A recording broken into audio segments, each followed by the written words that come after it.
Bab 28. Turun tangan. Segel darah hitam. Kemarahan Bloody Hand tiba-tiba terdengar di lokasi. Hanya terlihat Bloody Hand memegang pisau di tangan kanannya, dan semburan darah merah cerah langsung menyebar keluar. Energi hitam berlumuran darah, dan darah itu segera ternoda menjadi darah hitam. Darah hitam mengikuti pedang panjang menyebar dengan cepat, hampir dalam sekejap mata, mengikuti pedang panjang itu menyebar ke seluruh tubuh wanita itu. Pada saat yang sama, kaki kanan Bloody Hand menghantam tanah, dan dengan bantuan kekuatan tanah, dia melompat ke depan, dan pedang panjang keluar dari tubuhnya, sekali lagi membawa aliran darah, tetapi kali ini darah hitam. Merasakan darah hitam menyesap ke tubuh, dan pedang panjang di tangannya menjadi hitam, tidak ada jejak spiritualitas lagi. Wajah wanita yang seperti es tidak lagi cuek seperti sebelumnya, akhirnya menunjukkan sikap serius, mendongak ke arah Bloody Hand yang berada di depannya, dengan sungguh-sungguh berkata, "Kamu berani menggunakan metode terlarang kekuatan magis, apakah kamu tidak takut turun alam dan tidak bisa ada peningkatan selamanya?" Kata-kata wanita itu sepertinya telah menyentuh kegalauan Bloody Hand.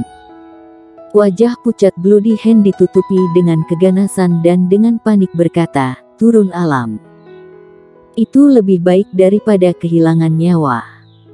Perisu, apakah kamu merasa energi hitam di tubuhmu perlahan terkuras sekarang? Haha. Dalam beberapa saat, kamu akan menjadi lumpuh tanpa energi hitam, dan kemudian aku akan membiarkan kamu hidup lebih sengsara daripada mati. Tampaknya terlalu bersemangat, dua darah hitam lagi menyembur keluar dari dua lubang pedang di dada Bloody Hand. Mendengar kata-kata Bloody Hand, warrior yang mengerutkan kening, dan berkata celaka dalam hatinya. Jika Bloody Hand ini menang, dilihat dari kekejaman Bloody Hand ini, dia mungkin akan bersorak kegirangan. Tapi saat ini, dia tidak punya pilihan. Meskipun Bloody Hand ini tampaknya terluka parah, dia jelas tidak bisa melawannya sekarang. Warrior yang menarik napas dalam-dalam dan menatap wanita berbaju putih yang berada di sampingnya, saat ini dia hanya berharap ada jurus andalan lain dari wanita ini. Merasakan hilangnya energi hitam dalam tubuh dengan cepat, wanita itu sedikit mengernyit, melihat Bloody Hand di kejauhan, sedikit tekad muncul di wajahnya, pergelangan tangannya diputar, dan pedang panjang hijau di tangannya menghilang dari tangannya, kemudian tangan kanan menjadi pukulan, jari manis dan jari kelingking ditekuk, ibu jari ditekan pada jari kedua, jari telunjuk dan jari tengah direntangkan membentuk jari pedang. Pedang itu menunjuk ke Bloody Hand, dan tiba-tiba, energi pedang melesat keluar dari ujung jari. "Kamu mencari kematian." Melihat wanita itu menggunakan energi hitam, kelopak mata Bloody Hand berkedut, dan dia merunduk ke samping, menghindari energi pedang dan berteriak marah dengan nada panik. Dia juga berada di ujung tanduk saat ini. Jika dia terkena energi pedang wanita itu lagi, dia mungkin akan mati. Wanita itu mengabaikan Bloody Hand. Sebaliknya, dia mengetukkan jari kakinya ke tanah. Dia bangkit dari tanah dan bergegas menuju Bloody Hand seolah-olah meluncur. Di udara, jari pedang terus disentakkan, setiap kali disentak akan menyambar sebuah energi pedang. Sepanjang jalan penyergapan, lusinan lebih energi pedang menyerang. Langit yang penuh dengan energi pedang itu seperti hujan yang turun, sangat padat. Warrior yang bersembunyi di rerumputan, bergejolak di dalam hatinya seperti air pasang. Keterampilan pedang ini terlalu kuat. Ini jelas jauh lebih tinggi daripada teknik pedang spiritual. Status wanita ini di sekte pedang ini jelas tidak rendah, mungkin setingkat tetua. Melihat begitu banyak energi pedang, kelopak mata Bloody Hand berkedut, dan hatinya ketakutan. Ada juga jejak tekad di wajahnya, Terlepas dari darah yang mengalir keluar dari dadanya, dia meremas tangan kanannya ke depan, dan darah menyebar, langsung membentuk perisai energi merah, dan energi hitamnya terus mengalir ke dalam perisai energi hitam. Dua lubang pedang di dadanya seperti air mancur dengan darah terus mengalir. Meski dadanya terus-menerus berdarah, Bloody Hand tak henti-hentinya mengeluarkan energi hitam. Dia tahu ini serangan terakhir wanita itu. Jika dia bisa menahan serangan ini, maka dia adalah pemenang terakhir. Jika tidak, hasilnya terbukti dengan sendirinya. Jadi, bagaimanapun juga, dia harus menahan serangan ini. Energi pedang yang tak terhitung jumlahnya mengenai perisai energi, dan ledakan tak berujung terdengar di hutan.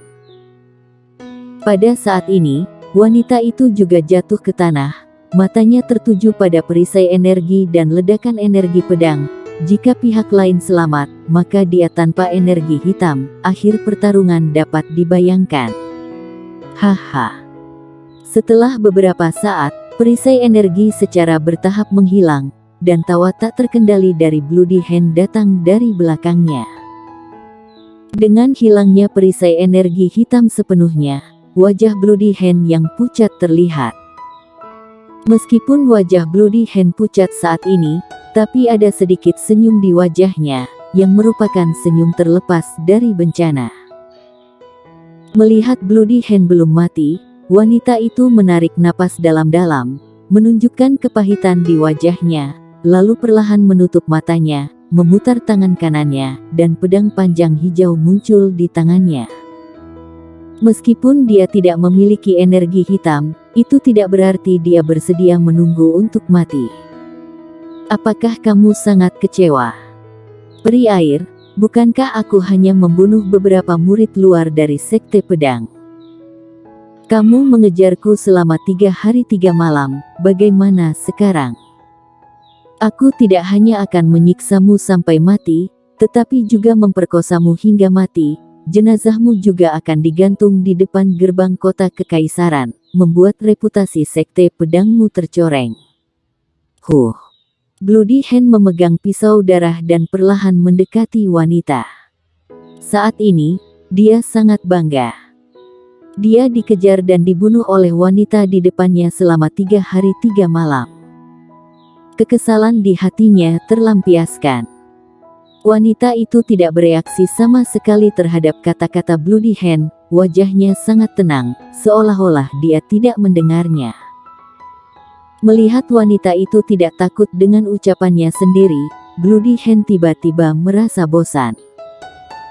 Dia awalnya ingin membuat wanita itu ketakutan, takut dan memohon belas kasihan, tetapi dia kecewa. Di depannya, wanita itu benar-benar mencapai keadaan di mana hatinya seperti air berhenti mengalir dan tidak terpengaruhi oleh benda asing. Berakhir. Dengan sedikit teriakan, Bloody Hand bergegas menuju wanita itu. Bukannya menggunakan pisau darah, dia menendang perut wanita itu, jelas ingin menghancurkan pusat energi wanita itu. Merasakan angin pecah dari kaki Bloody Hand, wanita itu membuka matanya tiba-tiba, tangan kanannya melempar, pedang panjang hijau di tangannya berubah menjadi cahaya dingin dan melesat keluar. Pada saat yang sama, dengan kedua tangan ditumpang tindihkan, dia berdiri di depannya dan mendorong ke depan dengan keras, menghalangi tendangan tajam Bloody Hand. Bloody Hand tidak menyangka bahwa wanita itu masih memiliki kemampuan untuk menyerang. Untuk sesaat, pedang itu menembus dada Bloody Hand lagi, dan wanita itu juga terbang di bawah tendangannya. Setelah terbang beberapa meter, dia akhirnya jatuh dengan kencang ke tanah. Melihat pedang panjang melewati dada Bloody Hand, warrior yang senang, tetapi senyum di wajahnya membeku bahkan sebelum menyebar. Karena Bloody Hand yang ditusuk oleh ketiga pedang itu tidak jatuh, tetapi perlahan-lahan duduk di tanah, mengeluarkan jimat, dan melemparkannya ke udara. Jimat itu terbang ke langit dan bergetar, lalu menghilang dari langit. Jimat transmisi suara. Melihat jimat itu, Ekspresi warrior yang berubah. Seperti namanya, jimat transmisi suara digunakan untuk mengirimkan suara. Yang digunakan oleh Bloody Hand adalah jimat transmisi suara kelas menengah. Jimat transmisi suara kelas menengah dapat mengirimkan jarak 800 mil. Dengan kata lain, dalam jarak 800 mil, Bloody Hand ini masih memiliki kaki tangan. Warrior yang membuat keputusan yang tegas, mengeluarkan jimat penambah kekuatan kualitas bagus dan menepuknya pada dirinya sendiri, kemudian mengeluarkan belati, membanting kaki kanannya ke tanah, dan menembak tubuhnya seperti bola meriam ke arah Bloody Hand yang duduk di tanah di kejauhan. Ketika hanya berjarak 3 kaki dari Bloody Hand, belati di tangannya menghantam Bloody Hand. Teknik pedang spiritual. Sebuah energi pedang emas ditembakkan dari atas belati warrior yang menuju Bloody Hand. Setelah energi pedang dikirim, warrior yang tidak menghentikan tangannya, tetapi mengeluarkan 2 energi pedang emas terus-menerus. Beraninya kamu. Melihat 3 energi pedang tiba-tiba ditembakkan, Bloody Hand ketakutan, tangan kirinya menggenggam ke depan, dan perisai darah tipis keluar. Begitu perisai darah muncul, Bloody Hand menyemburkan sedikit darah. Bok. Energi pedang pertama mengenai perisai darah sedikit bergetar, dan Bloody Hand di belakang perisai darah menyemburkan seteguk darah lagi. Ketika energi pedang kedua mengenai perisai darah redup pun, buk, dan menghilang di udara. Melihat perisai darah menghilang, pupil Bloody Hand menyusut menjadi titik-titik. Dia tidak pernah menyangka bahwa si sampah alam fana di depannya dapat menghancurkan perisai darahnya. Meskipun dia sudah berada di ujung tanduk, yang ini hanya alam fana. Hush. Energi pedang emas menembus dada berdarah Bloody Hand, dan dengan teriakan, Bloody Hand terbang terbalik, dan ketika Bloody Hand terbang terbalik, sesosok muncul di depannya. Belati di tangannya menebas ke arah kepala Bloody Hand. Melihat belati itu menebas, Bloody Hand mengabaikan luka di dadanya, mengepalkan tangan kanannya, dan membanting ke arah belati warrior yang hush. Belati emas warrior yang memotong tangan kanan Bloody Hand seperti memotong sayuran, dan kemudian kecepatannya tidak berkurang, dan memotong ke leher Bloody Hand. Bagaimana bisa? Mata Bloody Hand terbuka lebar, dan penuh dengan keheranan. Sebelum kata-kata terakhir selesai, kepala manusia yang berdarah hitam terlempar ke udara. Warrior yang tidak akan menjelaskan apa-apa kepada orang ini. Setelah memenggal kepala Bloody Hand, warrior yang dengan cepat menyimpan pisau darah yang dipegang oleh tangan kanan Bloody Hand dan cincin yang dikenakan oleh Bloody Hand, lalu lari ke depan wanita berbaju putih yang duduk meditasi di tanah. Energi hitam unsur emas dari 5 elemen, murid sekte pedang. Wanita berbaju putih memandang warrior yang agak terkejut. Sejak warrior yang keluar untuk bertarung sampai akhir, dia melihat dengan jelas, dan justru karena dia melihat dengan jelas, dia sedikit terkejut. Karena warrior yang ternyata adalah 5 elemen energi hitam legendaris, dan juga menghancurkan perisai darah Bloody Hand. Meskipun perisai darah Bloody Hand pada waktu itu tidak sekuat sepertiga dari biasanya, itu juga tidak bisa dihancurkan oleh pendekar hitam alam fana. Warrior yang tidak menjawab kata-kata wanita itu, dan berkata dengan suara yang dalam, Bloody Hand itu baru saja menggunakan jimat transmisi suara, sekarang pasti ada kaki tangannya yang datang, bisakah kamu lari sekarang? Mendengar ini, wanita itu terkejut, lalu menggelengkan kepalanya, berkata, tidak, segel darah itu adalah metode terlarang dalam kekuatan magis. Sekarang kultivasiku telah dikekang. Hanya ketika kembali ke sekte pedang aku dapat. Maaf. Warrior yang menyela wanita itu.